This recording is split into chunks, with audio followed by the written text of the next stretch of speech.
They can't pinpoint his date of birth. So the liar told you it was December the 25th. Just think of this for a minute. But really, there's no exact record. The records weren't kept. Isn't it interesting that the records were all messed up down in Georgia at the time of the Honorable Elijah Muhammad's birth? They don't have no document that just shows this day. The 7th is what we looked at as the date, but really, he don't have no record. Only God got the record. Think this over now.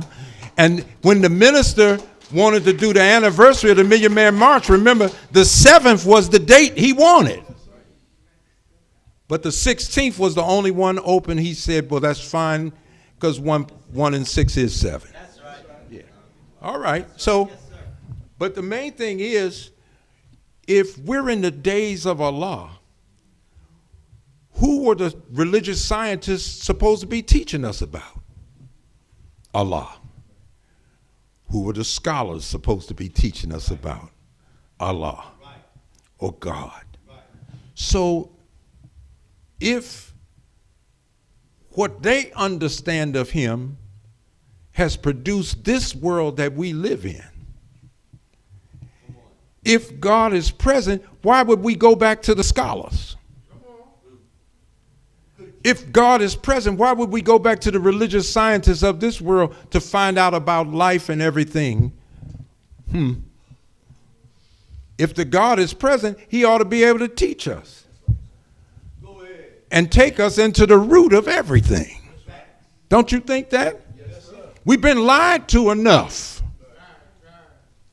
We've been double-crossed more than any people, especially. See, we're thinking it starts from being a Democrat. Do you realize Abraham Lincoln was a Republican? And they said Lincoln freed the slaves. So when the slave thought he was free and could go into politics, he went to the Republican Party. We were Republicans. The Democrats were the ones that fought against us. In fact, there was a rule that if you were black, you couldn't be a Democrat. For many years. The Klan were Democrats. The White Citizens Council, they were Democrats. Dr. King's father, because he was a junior, his father died a Republican. You know, we're running around here, well, these Republicans are doing this, that, that. You used to be one of them. And it was the Democrats doing us all the evil. Eastland in Mississippi. Jesse Helms in North Carolina. See, these are some names I remember coming up, but these were some real races that stood out in this country. See, long before you got that Marjorie Greene and all these people coming up talking about, oh, they're so hateful and everything. You all don't know about Phyllis Shapley. And all these white women that galvanize white people to be behind the conservative agenda. So you think you got friends over there, but 54 to 56% of all white women in this country that voted for Donald Trump. That's right. So, you know, it's a curtain up there when people vote. And, you know, the news has been rehearsing all year. More and more. Don't care how many white people do vicious things. It's been rehearsing all year. You better watch out for the black man. So when white folks are in line and it's time to vote and they tap each other, it's time, oh, let me go in there. See, they going in there and push that thing for, it's no way for that man to get in without women helping him get there.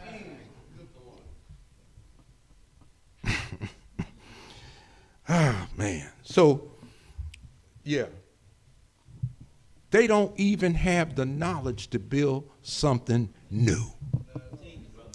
If they had the knowledge to build something new, when they got to this country and they were colonies and they tried to build, you could tell they tried to build something new. There was a Jersey in the old world. But they said, this is going to be a New Jersey. Huh? You ever heard of the Duke of York? See, there was a York in the old world. There was a Duke of it. We only know about the Duke of Earl, Gene Chandler. So we ain't paying attention. But look, there was a Duke of York, and they got over here. They said, well, this is going to be New York. That makes sense. We're not going to be like they were over there. You're just like they were over there.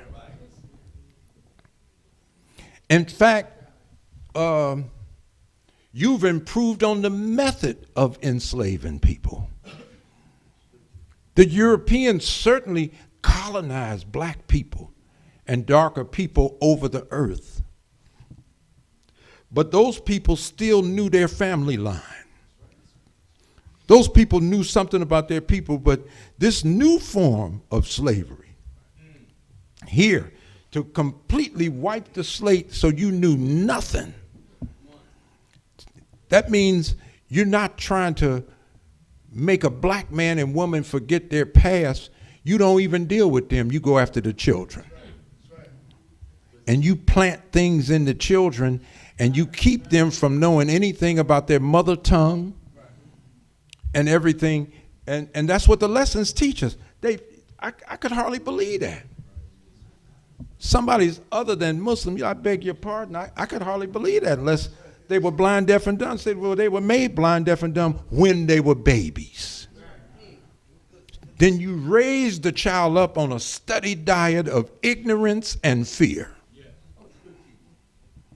See, you can fear something, but knowledge says, well, according to this, and this, it starts reducing the fear level of a thing because knowledge is coming in about the thing. But when you're ignorant about something and you don't know anything about it, you're living in constant fear.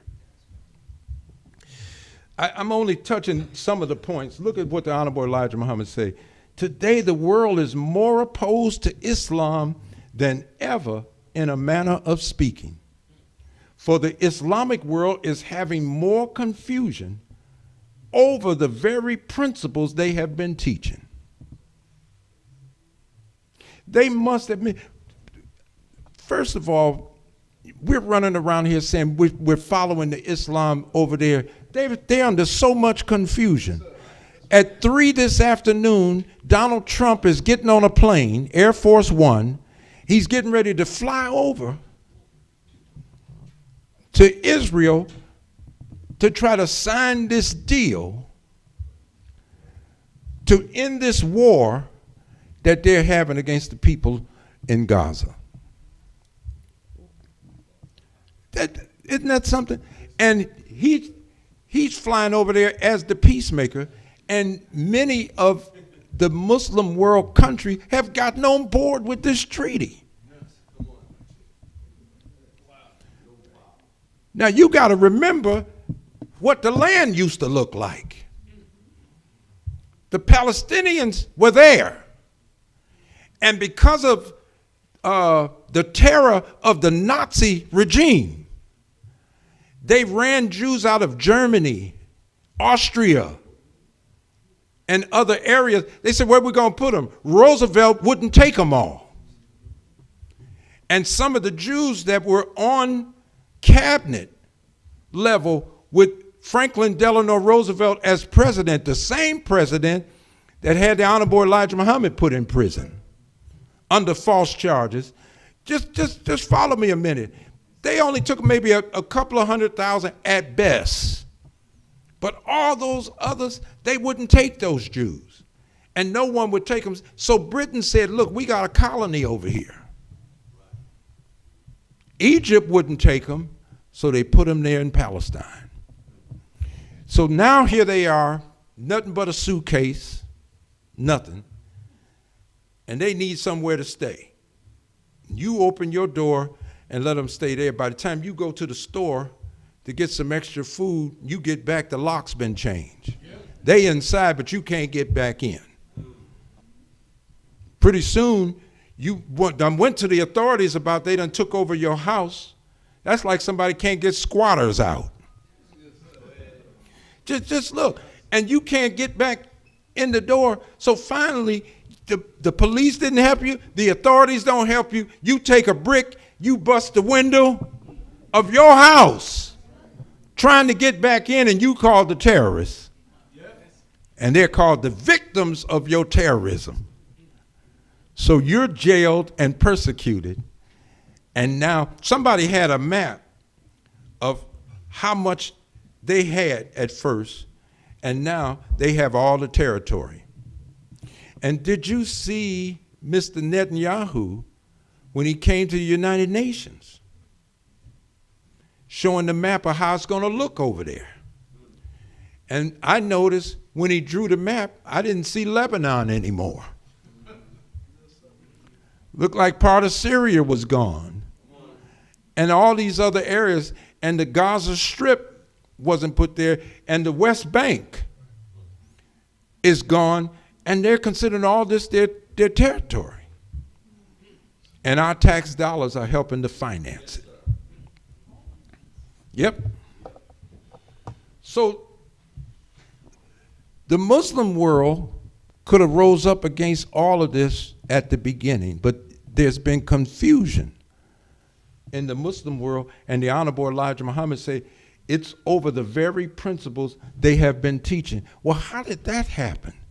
Satan promised, I'm going to lie on the straight path. I'm going to bring confusion up in religion. You think they're free of confusion? You think we're the only people that have been confused and all you got to do is run over there? The people that got us running over there didn't even know about a Quran to the Honorable Elijah Muhammad. They didn't know about the name Allah to the Honorable Elijah Muhammad. The people that's got you running over there, they didn't know these prayers. They didn't know Arabic until Elijah Muhammad set up schools to teach us Arabic, and they knew nothing about Islam. But he and those who subscribe to his teaching are not real Muslims. We're going to go over there and be real Muslims. Look what the real Muslims are doing. They're suffering confusion over there. After they kept the Quran pure, after they kept the hadiths, now many hadiths had to be thrown out. But anyway, this is just a snapshot of what we're going to. So look what the Honorable Elijah Muhammad said. They must admit that the Holy Quran prophesizes the coming of Allah God. They must admit that it prophesizes the days of Allah God and what he can do. And now all of that is being done.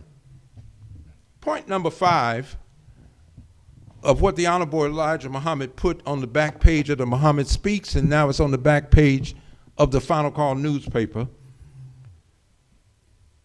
We believe in the resurrection of the dead, not in physical resurrection, but in mental resurrection.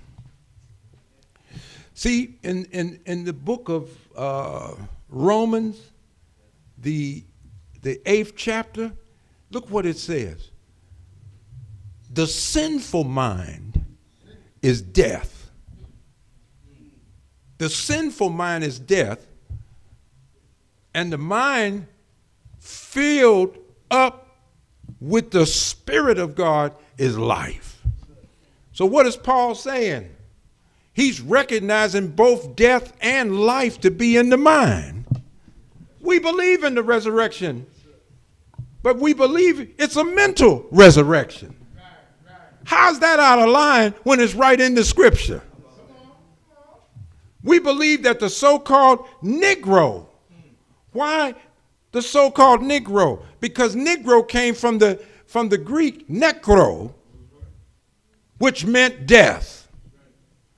When the ancient Greeks came among our fathers in Egypt and they saw us spending a lifetime building tombs for what we called our great ones, and that when they died, we would put fruits and other provisions and things in there with them.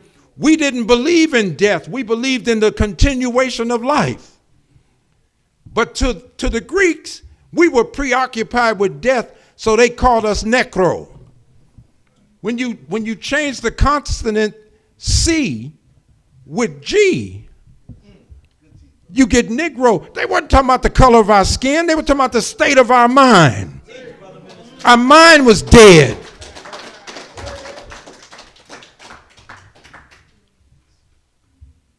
So we believe we're most in need of mental resurrection. That means somebody else is in need, but we're a little more in need than everybody else. That's right. So the Honorable Elijah Muhammad says, since we were the most in need, therefore we will be resurrected first. Look how much hell we are catching just trying to get us to come to awakened state. But if we can pull it off, they'll believe it can be done, and they'll submit themselves to take them out of their state of unconsciousness. We'll take the ones who are in the worst condition and put them in the best condition. What greater testimony than God is present than something like that? Because no prophet ever did it. Look at what he said. Furthermore, we believe we are the people of God's choice, as it has been written that God would choose the rejected and the despised. I mean, when you're chosen by God, see, when you've suffered the way that we have, and all of these false pictures we've been given of heaven, we're just going to go somewhere and sit around and sing and drink different wines or whatever the heck is going on. See, so the Negro mind is always looking to be rescued and delivered, but the way we want to be rescued, we want somebody to do everything for us. So the Honorable Elijah Muhammad reminds us that heaven is the place where our labor begins. We have lived all of our life, this 400 years, laboring for someone else. This is the first real opportunity that we have to labor for ourselves. But the white man has killed our spirit to endure the kind of work necessary, so it makes us lazy. We didn't get lazy because we black. We got lazy because of the condition. He promised Allah, you disappointed me, I'm going to make them live a life of disappointment. I'm coming from before them. I'm not going to get them on the street with heroin. I'm not going to get the woman on the street and put her in the house of prostitution. I'm going to get them in the church. I'm going to get them in the mosque. I'm going to get them in the temple. And when I turn them out, they'll end up in the street. And some prefer the street more. We heard about some of our people who threw themselves to the sharks, especially our women, then be raped by these men on these slave ships. We throw ourselves back out into the darkness from God's house and say, I'd rather live out there, take my chances out there, than stay in here and give a phony prayer.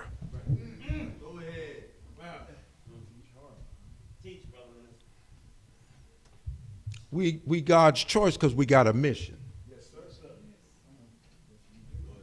With the right material that the number one scientist needs. With us having nothing down there on our slate, it's easy to write your story. It's interesting that we start this whole process out writing in his handwriting, writing for our name. When you write in someone else's handwriting, that means they're in front of you giving you a new pattern. And he says, even when you write your name, I want you to write it in my handwriting. That way, you start taking your life and pattern your life behind mine. So he tells the Honorable Elijah Muhammad, I will only accept myself in them. Just think of that a minute. So it's written he would choose the rejected and the despised. we can find no other persons fitting this description. Let's do an investigation.